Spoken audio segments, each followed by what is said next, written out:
Hello everybody, how are you guys?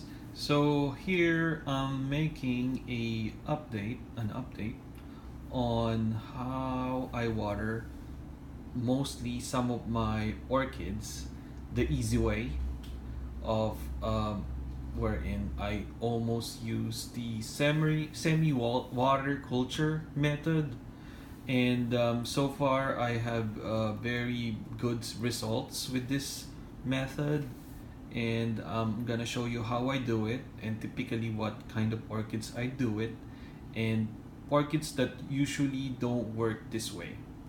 All right, so let me show you the ones that almost always, pretty much always, that are always wet. That means that the medium is almost always in water.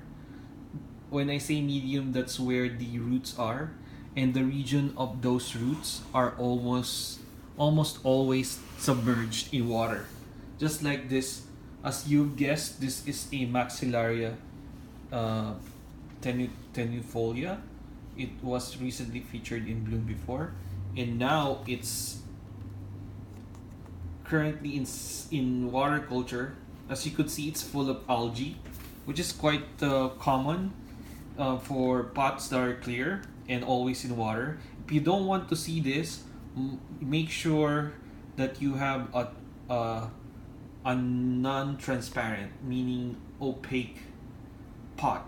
Since I have a transparent pot and there's light around, of course algae will grow in water, especially with nutrients in it, right?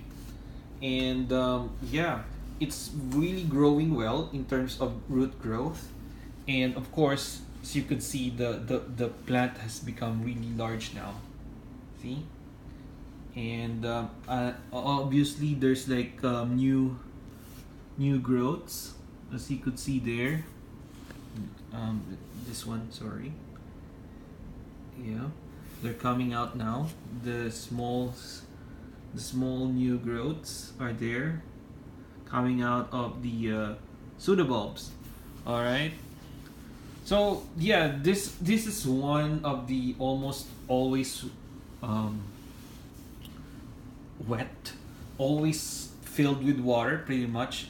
And I've noticed that this method really works well for oncidium orchids. They don't mind at all, especially when the liquid here is half full. The problem would be really much when the water reaches like really high that it touches the pseudobulbs, because you are risking the possibility of damage on the pseudobulbs, wet damage if that happens.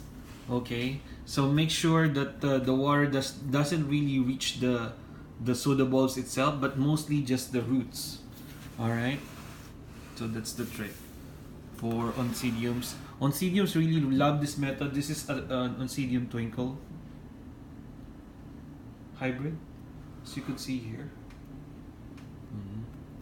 And also it has algae, of course, but since it bloomed recently, see all the spikes, it already gave me new growths, as you could see there.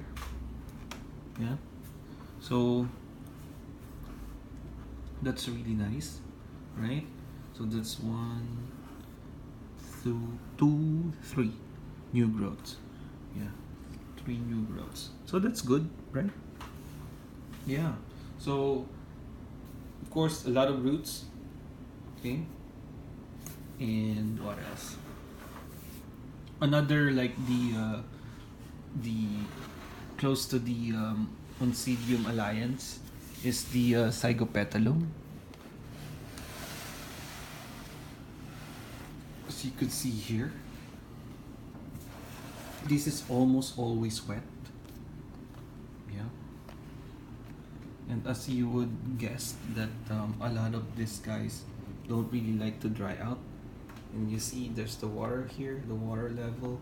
So I usually reach up to like midway, so the medium would be very very wet pretty much all the time, right? Since these guys like a lot of moisture and humidity anyway, so that helps. And if you look at this one, it's really exciting because it's also in the seed pod. You know, it produced a seed pod for me. All right, so I'm very excited with this one. Gonna update you soon, and it's a surprise for you guys. I will let you know what kind of cross I did with this one. All right, so that's a psychopedilum, and then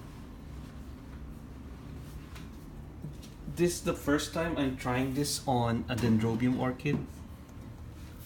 As you could see here, I'm also doing it for a dendrobium orchid, and the reason behind doing it this way because it's in active growth.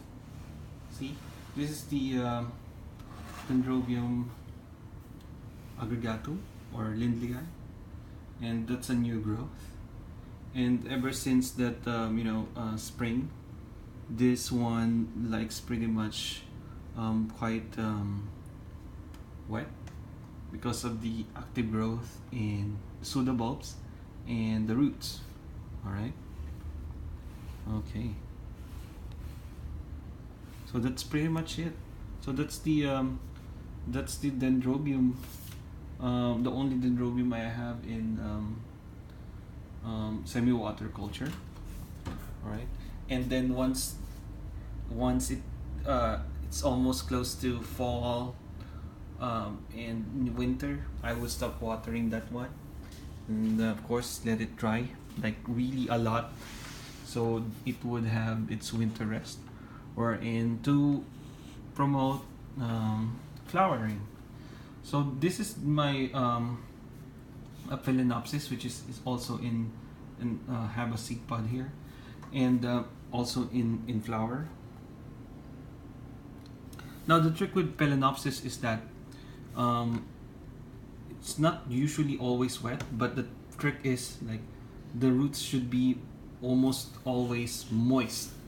So I don't really let them dry out fully, and that way it doesn't deter them from growing and also growing the flower spikes, roots, and the leaves.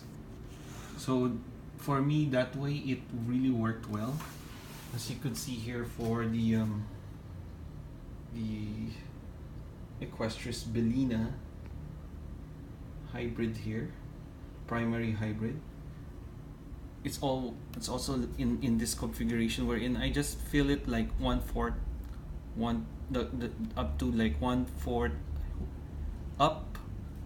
So just 1/4 of the container. So I don't really fill it with a lot of water, because that way it won't be always on wet feet. The same thing here with Phalaenopsis tiny, which is in bud right now. All right. Yeah. So pretty much this watering method have really been working well for me, and hope you are trying this also on some of your orchids that require a lot of hydration.